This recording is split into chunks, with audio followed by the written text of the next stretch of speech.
Hey everyone, Jason here again. Welcome to my knot channel. In this video, we're going to have a look at 9 ways to tie a trucker's hitch. It's important to know that the trucker's hitch isn't a specific knot, but rather it's a name for a variety of compound knots that are used to bind or secure objects or loads onto trailers or wagons. The first variation of the trucker's hitch could likely be the most common way to tie it, but it's not necessarily the best way. With this method, we use a simple overhand loop knot. After passing our working line around our anchor point, in this case a tree, we can pass the working end through the loop, tighten the line, and then tie off with a couple half hitches.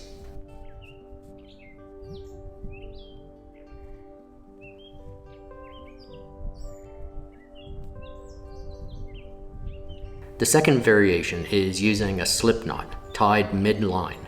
This knot is also a marlin spike hitch.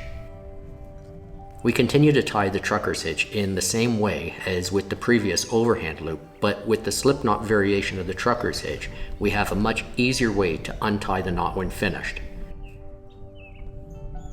An argument has recently been made that the slip knot method is hard on rope because of both the tension and the friction in the knot while under load, and especially when untying the slip.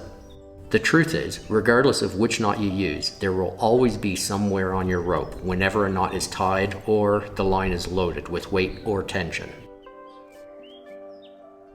Of course, you don't need to pull the working end through the slip. You can always untie it the old-fashioned way if you're concerned about wear in your lines. The third variation of the trucker's hitch is also a variation of the slip knot trucker's hitch. This is the Autol Locking trucker's hitch and is another popular and useful compound knot.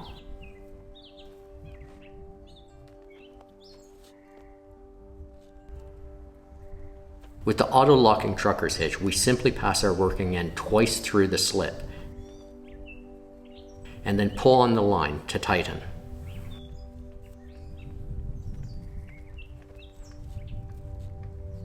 Of course, a couple backup half hitch knots are recommended.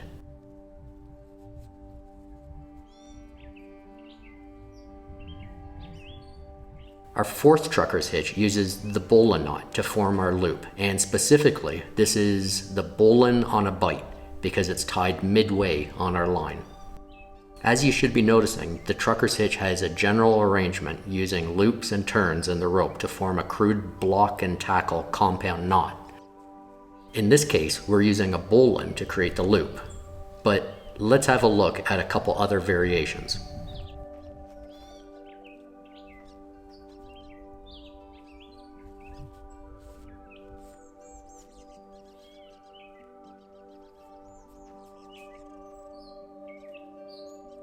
The fifth option is to use a Figure8 knot.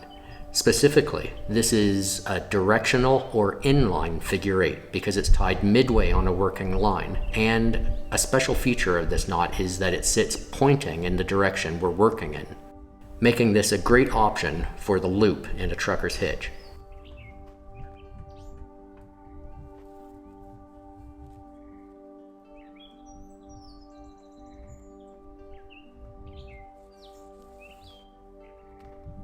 Our sixth option is another popular midline loop, and it's the Alpine butterfly. One of the advantages of using this knot to tie your trucker's hitch is that the knot is relatively easy to untie even after it's heavily loaded.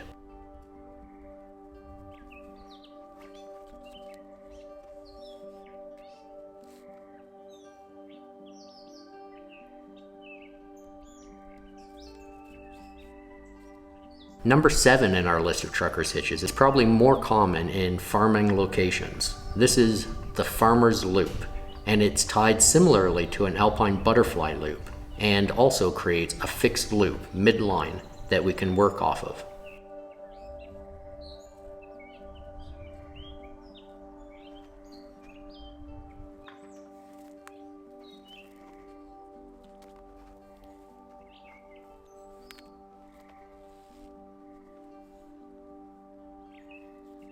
Number 8 in our list is another easy midline loop, although it's not readily known. This is the dropper loop knot. Seen here, it's tied by making a loop and then a series of twists in the working line.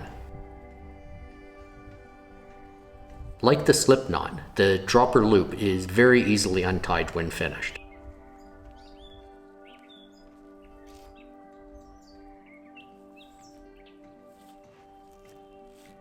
Last in our list is the traditional Lory hitch, or Wagoner's hitch. This method of tying a trucker's hitch is more similar to a sheepshank knot than it is to some of the other knots we've seen in this video. Although this is the traditional way of tying the trucker's hitch, it is unfortunately not as reliable as some of the other options. However, the benefit of tying the trucker's hitch using this method is that it's easy to untie when you're finished.